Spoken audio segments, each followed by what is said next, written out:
Today we'll be telling you who's leading the field for the 104th running of the Indianapolis 500-mile race and NASCAR, the debut of the Daytona Road-Course after the NASCAR Cup Series performed in the Road-Course, plus Formula 1, MotoGP, and a review of the scary crash that occurred at MotoGP race today, all right here on Grid Live. Hello everyone, Joe Samaniego here, along with Kobe Lambeth from the podium finish. We're going to start recapping a wild day of racing which has come to an end. We'll have the latest from NASCAR and their race at the Daytona Road-Course, Formula 1, MotoGP, and the grid ranking. But first, we start out with the news from the Indianapolis Motor Speedway, the IndyCar Series, as they prepare for the Indy 500. Qualifying got underway Saturday, and the Honda teams made a statement that they are the fastest this year, and they're bringing the fight to Chevrolet. Only one Chevrolet scored in the top 10 in Saturday's qualifying. That was rookie driver Rinus VeeKay. He has a special helmet dedicated to Ari Lyndak, past winner of the Indianapolis 500 and fellow countryman. The highest Penske driver to qualify was 13th. It was really amazing to see Joseph Newgarden way back there. The Chevrolet teams, they didn't have it going. Ed Carpenter, 16th. Simon Pagenaud, the defending winner, 25th. And Fernando Alonso, 26th. Kobe, how big in trouble is Chevrolet in for the Indianapolis 500? Actually, I don't think Chevrolet is going to be in any trouble at all for the Indianapolis 500. Qualifying is gone now. It was pretty clear that Honda, had the ability to crank up the engine, turn up the wig, and pump out a lot of horsepower for its drivers. So as far as qualifying goes, Honda definitely the manufacturer to beat. And if you weren't in a Honda car, definitely had no real chance of winning the pole. However, Chevrolet seems to look really good in race trim, and from here on out, rest of the month of August, race trim is going to be what matters the most. And so Chevrolet is going to certainly have an opportunity, although it might be best to be in the Honda car, but in race trim, Chevrolet is definitely a lot closer to matching Honda. You bring up a really good point. Fernando Alonso kept talking about they were focusing on race trim, not so much qualifying, and especially if you were starting later in qualifying, you had a hotter, more slick track, so you knew you were going to have a disadvantage. Might as well look into just the race trim. And of course, once we're in traffic, that toe slipstream is going to really play big. Now, of course, today we had the Fast 9 drivers. They all competed to see who would take the pole, and it looked like Scott Dixon, his Honda, was going to take the pole. He was on the pole until the last driver to come out, and that was Marco Andretti. Marco Andretti, with a 4-lap average of 231 miles per hour, .068, took the pole, and he will be leading the field of 33 to the start of the Indianapolis 500. When it comes to Marco Andretti, of course, a lot of people are talking about the Andretti curse. Do you see Marco breaking the Andretti curse this year in 2020? It is funny you mentioned 2020 right there, Joe, because it seems like 2020, everything's gone, been a really crazy year with so many different things happening. And with the way 2020 is going right now, Marco Andretti winning the Indianapolis 500 definitely seems like it could be a possibility. Marco Andretti Autosport definitely brought him a great car here at the Indianapolis Motor Speedway during the month of August. And winning that pole, such an emotional moment for him, his team, the organization, and the entire Andretti family. And since it's 2020, why not have Marco Andretti break the Andretti curse? And it might as well be Marco's year, as everybody likes to say. Everybody's been saying it's Marco's year. It will be a real big headlines, I think, worldwide if Marco Andretti could pull off the win, break the Andretti curse. A lot of people. The Indianapolis 500 is the one IndyCar race a year they all watch, and for the month of August, I think this is going to be really huge, and there's probably going to be a huge crowd watching it on the television. Of course, there'll be no crowd in attendance due to the pandemic situation, but still, it's the Indianapolis 500. Everyone wants to go out there and win it. Now, all the Andretti Autosport teams did qualify in the top 10, with the exception of one, Zach Veach. Zach Veach is starting about 17th position. Do you feel Zach Veach is under pressure considering all his teammates are in the top 10? Well, it's always good for Zach Veach when you have the Game Break sponsorship, because it pays to play in this sport. Just anywhere, motorsports, not just IndyCar, obviously. But yeah, Zach Veach is certainly under a lot of pressure. It seems like his teammates have been performing, extremely well, like on another level, and then maybe one or two steps below is Zach Veach. Zev just had some, good runs every now and then, but it's not consistently good. Matching his teammates, and certainly, with James Hinchcliffe having a strong month of August, could definitely be some tough decisions in the Andretti Cup moving forward. If when they get to the point when they're going to evaluate their 2021 driver lineup, and if Zach Veach feels like he needs turn up the wick and get out there and perform, or it could not it couldn't be it might be a bad situation for Zach Beach where he could find himself on the outside looking in. Yeah, I feel especially Zach Beach, he has to perform, whether it's at the Indianapolis 500 for the remainder of the season. He came off to a pretty good start, was one of the higher up and ready cars early on the year, especially when they were struggling in Texas Motor Speedway. Now, one person that is really shining is definitely the rookie driver, Ryan VK. He's only 19 years old, and he was competing for the pole today in the only Chevrolet. Do you feel he's a real contender for the win, or do you see his lack of experience being essentially his downfall at the Indianapolis 500? Well, I certainly think that Renus VK could be a strong contender. As you know, I mentioned him on Grid tonight. We're talking about drivers who are missing from this year's Indy 500. Maybe Renus VK or even Alex Palou, who performed extremely well in qualifying. Could we see one of them become the next Carlos Munoz at Indy? Carlos Munoz, he finished second in his IndyCar debut in his first Indianapolis 500. Some rookies, it's a struggle, and they just can't get Indianapolis or understand how to get around that place, and other rookies, they understand that right off the bat. And certainly, Arenas VK and Alex Palou, two rookies, making the Firestone Fast Nine.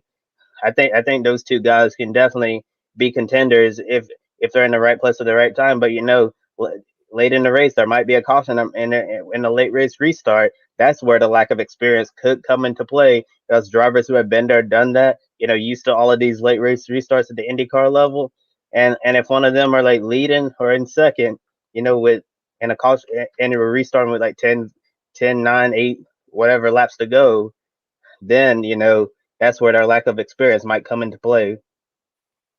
Yeah, the late restarts is definitely a big challenge for the rookies. They don't have that experience, especially at Indianapolis Motor Speedway, where we're seeing using that slipstream again pass right before the corner, or if you're really brave enough, using that outside line.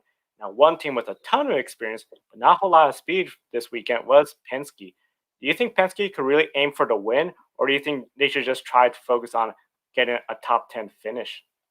Hey, Joe, they're Team Penske. I definitely would not count them out. Chevrolet as a whole, they were really down on qualifying. Honda definitely had them beat there, but in the end, that's not what ultimately matters. I'm sure Team Penske is going to be ready on race day, and I could definitely see them call on their way up towards the front and potentially contending for the win. I definitely don't think that we've seen the last of Team Penske in the month of August. And knowing Roger Penske, he's gonna go to the drawing board this week, figure out what they need to change for carb day, and hopefully have an incident free carb day on Friday, and put the cars to sleep until Sunday afternoon's race. Yeah, it's going to be really interesting Sunday's afternoon race, see what happens with Penske. And of course, it's in the afternoon, different hours, so it's going to be a lot harder track. It's going to be really interesting. Now, distinguished guests, now it's time to look at your starting lineup for the 104th running of the Indianapolis 500. On pole, Marco Andretti with his 98 Honda. He is trying to break the Andretti curse. Scott Dix and Takuma Sato round out the first row. Then we have 19-year-old Ryan VK, Ryan Hunter-Ray, James Hinchcliffe. Ryan VK, of course, the only Chevrolet in the top 10, but he's not the only rookie, as we have Alex Palou, along with Graham Rahal, Alexander Rossi, and rounding out the top 10 is Colton Herta. And I look at 11 through 20th. 11, Marcus Erickson. It's followed by Spencer Piggott, Joseph Newgarden, Felix Rosenquist, Pato Award round out the top 15. Then you have Ed Carpenter starting back in 16. Unfamiliar territory for him, so it'll be interesting to see if he can claw his way through the field. Then 17, Zach Lee just mentioned him. Might be some pressure on him. Connor Daly in 18th. Connor looking really good in race training. It'll be interesting to watch him come through the field with Cole Pern leading the way as lead engineer. Santino Ferrucci, who really impressed people in last year's Indy 500 with his wreck avoidance skills in 19th, and Jack Harvey rounds out the top 20. Coming out 21st, Oliver Askew, Will Power in 22nd, and Tony Kanaan, past winner here. This is last season. He's driving for AJ Floyd Racing. Dalton Kellett, the rookie, He's going to be up there. And then here's last year's winner, Simon Pagenaud, 25th. He has a long way to climb up, but right next to him, the guy that's trying to complete the Triple Crown, the two-time Formula One champion, Fernando Alonso. Alongside him, James Davison, who just finished racing at Daytona. Helio Castroneves, he comes back. He might be auditioning for a ride next year, so definitely keep an eye on him. Charlie Kimball and Max Chilton on 30th. And then the last row of the grid, I'm sure these three drivers are lucky that we don't have more than 33 inches. Otherwise, they might have been in danger of getting bumped. And with further ado, the final row, row 11, is Sage Karam, J.R. Hildebrand, the two Drum Rumbles car, and then Dragon Speed. Ben Hanley been struggling to find pace so far, but luckily they'll have Carp Day to catch up. Carb Day, they have a good opportunity to catch up. And we want to remind everyone on Carb Day, we will have special coverage, Grid Live Carb Day, as well as, of course, Sunday morning, a special Grid Live pre-race Indy 500 edition. So be sure to tune in and subscribe to the Grid Network. Yeah, definitely. We're going to be pretty busy here over the next week at the Grid Network, bringing you some wonderful programs. And be sure to comment down in the comment section if you have any questions. Feel free to ask. We'll do our best to answer any questions, comments, or concerns you may have. And speaking of busy, MotoGP has had 3 races so far, 2 different winners, and everyone was wondering would we see the 4th different winner today. However, on lap 8, all of those thoughts on who would win, completely went away, and it didn't even matter anymore. A horrific crash occurred heading into turn 3 involving Johann Zarco and Franco Mortabelli as they touched wheels at nearly 180 miles per hour entering turn 3. And the video about to show you guys is courtesy of NBC Sports and from the MotoGP World Feed. Here we go. Yeah, see, there goes sliding right there. And watch Valentino Rossi just barely missed the bike. Both drivers went down hard. Zarco was okay in the end. Mortabelli was on a stretcher, but he later got up. And MotoGP did declare both riders fit for the next race. And they were under red flag for 16 minutes. And Joe, you were watching this race very closely this morning. Can you explain to our viewers what happened here? Yeah, so we'll take a look at it again. As you can see, when that bicycle is coming across, it's tumbling across, and it just barely misses Valentino Rossi. That was a lot of luck, faith, what a lot of people will call. But the big thing is you got to look at Zarco's bike, which is going to be the one that'll hit the. Well, it don't look like we have that footage, but definitely the big thing was that front bike, which you could see to the left side of Franco Morbidelli's bicycle. That was the one that it hit that soft wall, the white wall where we see by the yellow flags. It was ghost riding, and that is very dangerous in the motorcycle racing world. When you're ghost riding, the motorcycle's out of control and it could torpedo, essentially take out somebody. That ghost riding bicycle hit the soft wall. It started flipping. Yes, it still flipped across right in front of both Yamahas. It could have still been very almost tragic kind of crash. Very scary incident, but definitely a lot of safety, of course, with that soft wall to stop the ghost riding from just going across the track. Then a little bit of luck of just how that last bicycle essentially that last bicycle just barely missed Valentino Rossi, and we're just all really grateful that all 4 riders that we discussed about are going to be able to race the very next weekend. So definitely it was just. But yeah.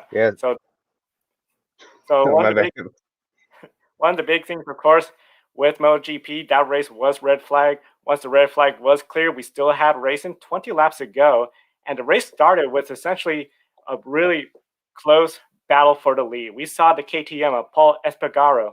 He had the lead, but then Ducati, they retook the lead after the restart. The KTM was looking good, but for the second week in a row, Espargaro goes wide, exiting the corner. Miguel Oliveira, as he was exiting the corner and Paul was coming back into the corner, the two collided. Both of them slid off the track into the gravel, and they were done for the day. So a tough break to see for the second week in a row, that second KTM running well and going out of the race. Alex Rins in his Suzuki, this moved him up to 3rd place. really bringing the fight to Ducati. He even went for the lead, but as he was taking the lead, he grounded the bike and slid into the gravel trap, and he was done for the day. The big surprise, Andrea Dovizioso.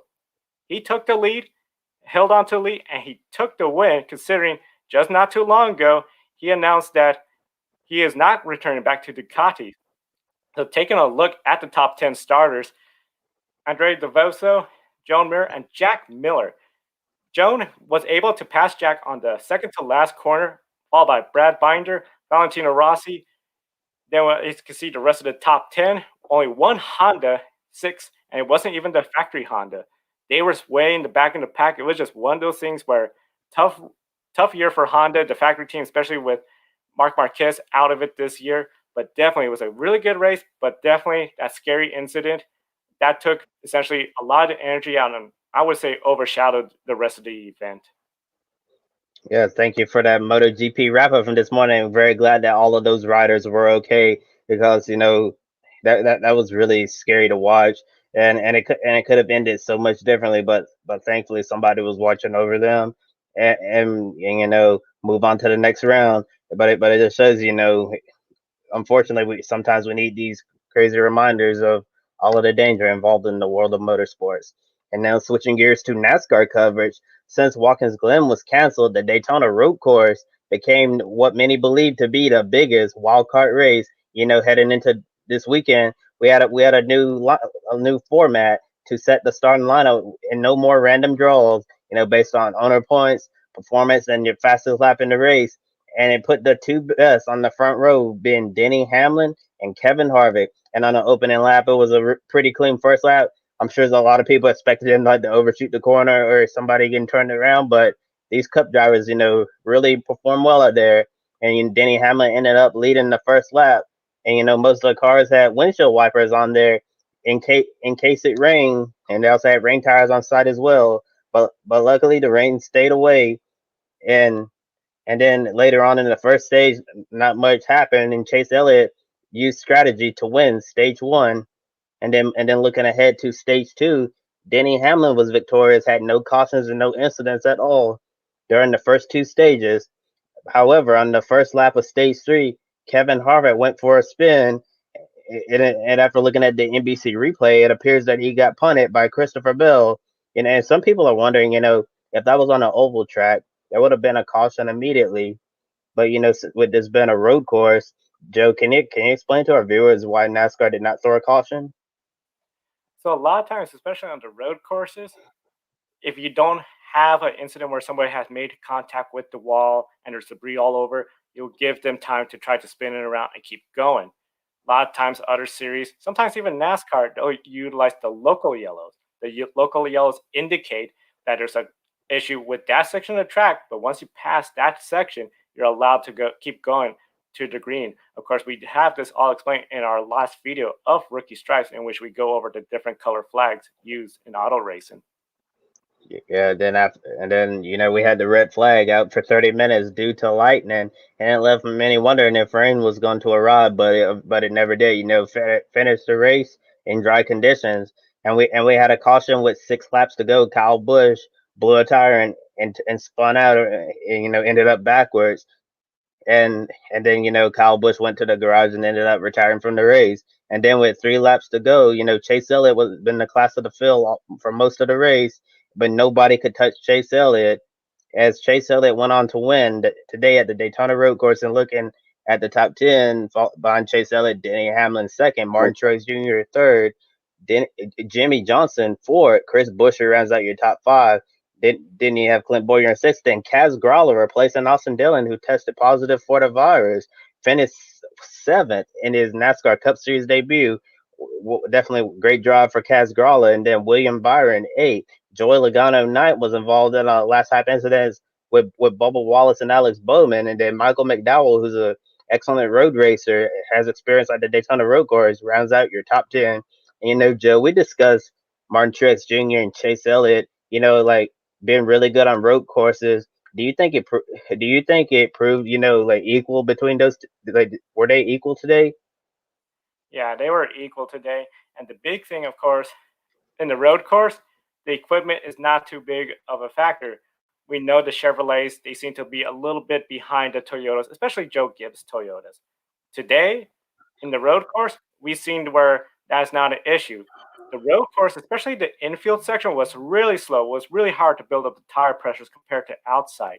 Then I know early on when we saw like the ARCA race in the wet, we saw where it was pretty wet in the infield area, but dry on the outside. So it really showed that if you had a car that was good in the infield section and could corner really well, you had a really good shot. And it almost seemed like if you had any disadvantage with the super speedway section, that was neutralized with the infield section and the chicanes. Yes, certainly. And looking at the larger and the smaller teams, it seems like that the smaller teams they can keep up better and they can keep up much better in the infield section. And then when you get back onto the banking, that's when the big teams blow them out of the water. And yeah, and certainly I'm sure those smaller teams in the garage wish that we had a little rain because then that motor advantage on the straightaways, the oval section of the track, that definitely would have played more into their hands. But all dry running and certainly the teams with the bigger budgets go faster on the straights, and then the teams who don't have the bigger budget, they're going to be a little bit far behind. Yeah, it seemed they were really far behind, especially a lot of folks, James Davison, Rick Ware Racing, they thought if there was some wet weather, they could compete for the win, but they just weren't there all day.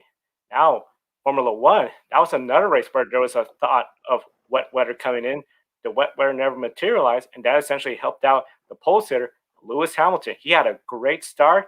That long straightaway, though, in Spain, we saw Valtteri Bottas lose second and lose third place. Last Stroll got around him. Now, Bottas did get around last Stroll for third place later on using DRS on that long front stretch. But again, tire management was the big issue, especially since we had hot weather. And of course, the soft tires we talked about in the pre race edition. You were looking at 2 to 3 stops, and that's exactly what we saw. But a surprise move by Alex Albon. He was the first on the hard tires early on in the race, a 3 stop strategy. Max, he was on the soft tires and he stayed in the soft tires for a long time, but he fell 7 seconds behind Lewis Hamilton and he was just pleading with the team. He wanted to go in the pits, make a get from fresh tires. And boy, did they deliver. He went on the medium tires and his pit stop time, 1 second, 0.9, 1.9 second pit stop. Amazing performance by the Red Bull team and the pit crew. Once he came out, he was only behind the 2 Mercedes. The Mercedes, the next lap, they double stacked because they had such a huge lead advantage. But Bottas, again, he lost because of the undercut in which Max Verstappen pitted first. Ferrari, nowhere in contention today. Leclerc, he was up in the points, battling with the midfield, McLarens, and all that. But he went out first after it seemed like an electrical issue, cut his engine out, and then he went out later in the day. That just left Sebastian Vettel. He was on a one-stop strategy. We talked about how this would be really tricky to pull off. He was able to make it work, but it seemed like he wasn't aware we were going on a one-stop strategy, as there seemed to be some miscommunication between Vettel's and the Ferrari team. At the end, it was all Lewis Hamilton. Only 3 cars left in the lead lap for the Formula One race today. And looking at your results, Lewis Hamilton, Max Verstappen, and Valtteri Bottas, the 3 cars that were on the lead lap. Everybody else was a lap down. That includes Lance Stroll, Sergio Perez, who finished fourth but had a 5 second penalty. Carlos Sainz, Sebastian Vettel's on the old tires. Then we see Alex Albon, who was on the 3 stop strategy. Pierre Gasly and Lando Norris rounds off your top 10. Now, when it comes to the Formula One season, we have 6 races left on the calendar. There still might be room for another race to be added. But already, with 6 races done, halfway through the current calendar, Lewis Hamilton has 4 wins. The only other people to win, Bottas and Verstappen. Is this a reality check moment for everybody that Lewis Hamilton is likely going to win the championship? Yeah, it certainly seems that way. That Lewis Hamilton is certainly going to be well on his way to winning another Formula One championship, and further putting a stamp on it that he should be on Formula One's Mount Rushmore. I think in the end, Lewis is obviously going to end up being one of the best Formula One drivers of all time. If not, the best Formula One driver of all time. Sure, there could be a lot of debates there on who's the GOAT over in Formula One land, but certainly, it seems like Lewis Hamilton once again is the driver to beat in Formula One. Valtteri Bottas has been doing a lot better so far this season, but still not on Lewis's level. And then Red Bull has his races that are hot and cold, and then Ferrari, is like still on winter break or something. Yeah, Ferrari just really struggling. I know during the race broadcast they were talking about the struggles for Ferrari, and to see Leclerc go out, he was running really well, but that didn't come out. And then it just seems Albon is a step behind his teammate Max Verstappen. So it definitely looks like a couple more wins, and Lewis Hamilton could really just take it easy to another championship. And I would agree with you. He probably is one of the best Formula One racers that we're seeing, especially in this era of Formula One. Yes, sir. Lewis is definitely quite a talent, and it's going to be interesting to see what else he can accomplish in his Formula One career before he decides to hang up the helmet for good. And switching gears back to NASCAR, we mentioned the Daytona Road Course. Many anticipate that would be a really, really crazy race that ended up being a wild card. But however, it was the complete opposite for the most part. It was actually a tame race, and it was actually the first race since the first of the Pocono doubleheader, to have less than six cautions in a race. Joe, were you really surprised with how tame this race actually turned out being? Honestly, yes, I am. A lot of people anticipate something similar to the first Roval race, where it was just seemed to be caution after caution. I guess thinking about it, the Daytona Road Course, of course, that was built for racing, especially the sports car, the 24 hours, a lot of space. And that I think was a big factor. Whereas in Charlotte, it's a mile and a half oval and you condense a road course inside. Here we had the super speedway. That seemed to get everyone really spread out. And then just the layout of the road course, you didn't have a whole lot of bottlenecking. You didn't have a whole lot of bottleneck situations. A lot of space, especially a lot of space for errors. We saw as drivers were missing that first corner or coming into the super speedway section, they were going wide, using as much room as they can. Where in the Charlotte Roval, very tight quarters. So I think it was a surprise, but at the same time, it probably shouldn't be too much of a surprise for everyone. Yeah, honestly, you brought up a good point, about the first Charlotte Roval race. I was actually there covering it in person, and really, really crazy atmosphere down there. The racing was really good at the inaugural Roval weekend, and I feel like that sometimes when things like that happen, the audience we get kind of spoiled and thinking that every race is going to be a barn burner like that, but unfortunately, you just get races that are just tame overall. Today I thought it was an okay race. It wasn't overly exciting, and I didn't consider it to be, like just terrible. It kind of like just an I consider the race maybe like put it like right in the middle. Yeah, it was okay. It wasn't like, oh my gosh, this is gonna be in my top 10 highlight reels for the year. And it's also not gonna be one of those races where I'm gonna be like, yeah, I'm definitely gonna put it on my list of races to forget about. And speaking about things that might be forgettable, Kyle Busch is having a season, the defending Cup Series champion. I'm sure he wants to forget all of the bad luck that he's had so far in 2020. Kyle Busch, finished way back there in the low 30s, and like and lost out on a lot of points.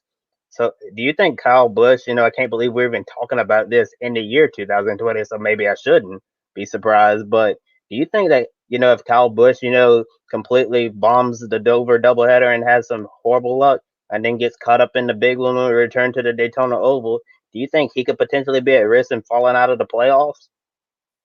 As you mentioned, if he has bad luck at Dover at the double headers there and Daytona, yes, he's in trouble. Right now, from what we all are aware, he's about 90 points in the good. We got 60 points max if you were to win the race and all the stages. Now, of course, the more drivers that win, the closer he gets to that, and the closer he gets to being eliminated. So definitely, he needs to come to Dover and not have bad luck. If I was Kyle Busch and that 18 team, I'll be looking at coming to Dover. Let's put ourselves in the top 10. If we go for a win, great. But let's just secure ourselves top 10 finishes because he's still ahead of the Benedetto, he's still ahead of William Byron, and he's still ahead of Clint Boyer. Those are the big people he needs to worry about and finishing ahead of them.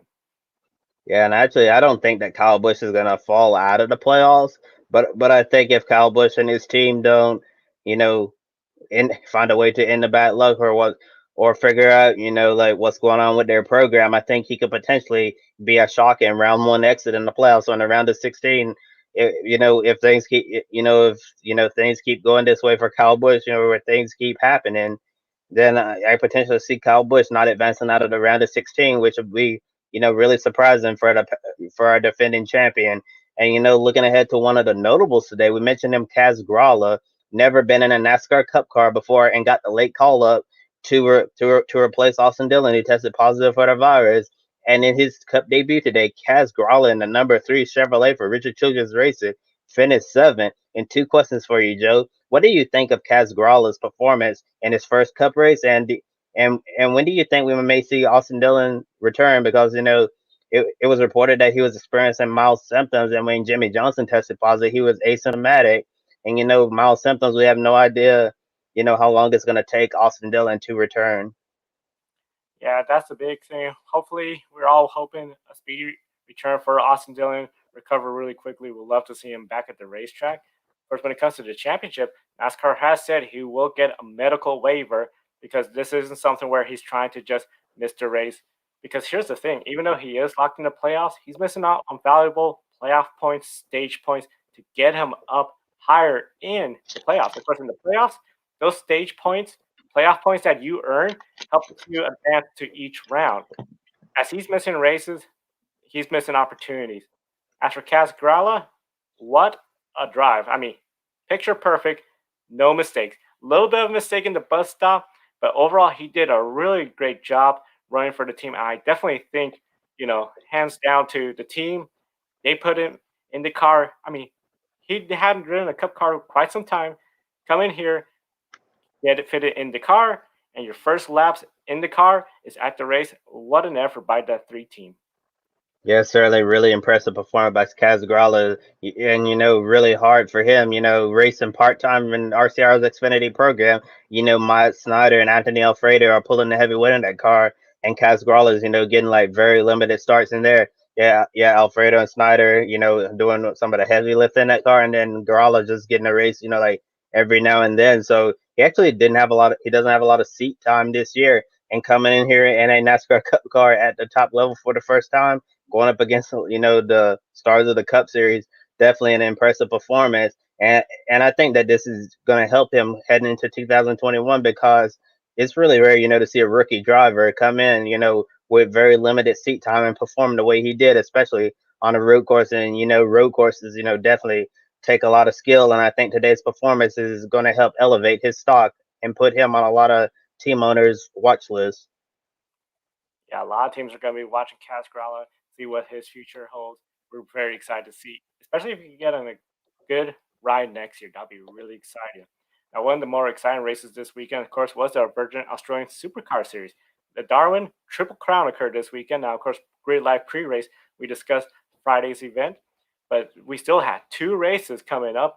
And for the SuperCar Series, it essentially was a very entertaining race in which the first race we saw Scott McLaughlin. He came in as the grid ranking leader. He took the win. Now remember, the last race he finished way back outside the top 10, 17th place. So he rebounded. Jamie Whincup, that third race, he knew if he could win the race and put enough distance between him and Scott McLaughlin, he could take the Triple Crown. The Triple Crown is awarded by who scores the most points during the 3 races that weekend. And at the end, Jamie Whincup, he got the third race win. He took home the Triple Crown, and still the battle for the Virgin Australian SuperCar Series championship is really tight. As you can see, Scott McLaughlin, he has a pretty huge lead, but in the SuperCar Series, 300 points is the maximum points a driver could earn per weekend. Last place does get 15 points, so in reality, the top 5 are still within reach. You still have a good number of races as they're still adding races into the event. As you see, Jamie Wimka, Chaz Mosher, Shane Van Gissenberger, as well as David Reynolds round out your top 5. Then we have Cameron Waters, Mark Van Nick Percat, who already got a win, Fabian Coulthard, Scott McLaughlin's teammate, and Lee Holsworth, who rounds out the top 10 in the Virgin Australian SuperCar Series. And of course, they'll be racing next week and for the next 4 race weekends in a row. Yeah, and actually, I'm quite frustrated about the final result in those races, because for pick a winner, I actually picked the correct winners, but they won the wrong races. So like, oh come on, Scott McLaughlin, Jamie Wincott, why couldn't you just swap it so I would get 2 points? But oh well, moving on to the next one, and moving on, talking about the grid ranking for the first time in the grid, in the history of the grid ranking, we've had 4 drivers from different series lead it, and but Lewis Hamilton became the 4th different driver to lead the grid ranking. And Scott McLaughlin Scott Dixon and Fabio Quartararo have all led it as well, and McLaughlin's led it on two different occasions. Joe, are you quite surprised by the increased number of lead changes we've seen this year? I am a bit surprised. Some of the big things, of course, we don't see in MotoGP the last couple of years. Mark Marquez, who's also won the last two grid ranking world championships, as he dominated MotoGP, he has led the grid ranking. Last year, of course, Scott McLaughlin, he was getting win after win, win almost just about half the races. He was up front until he had the two did not start, which dropped him under Mark Marquez. This year, Scott McLaughlin does not have that same consistency. At the same time, we're seeing as well too, Lewis Hamilton. He's been very consistent, been in the top five just about every race. He's up there, and of course Scott Dixon, great start. He's up there in the points as well, and even Antonio Felix Acosta, he is the highest finishing Formula E driver. The point total is going to stay that way because they finished their season.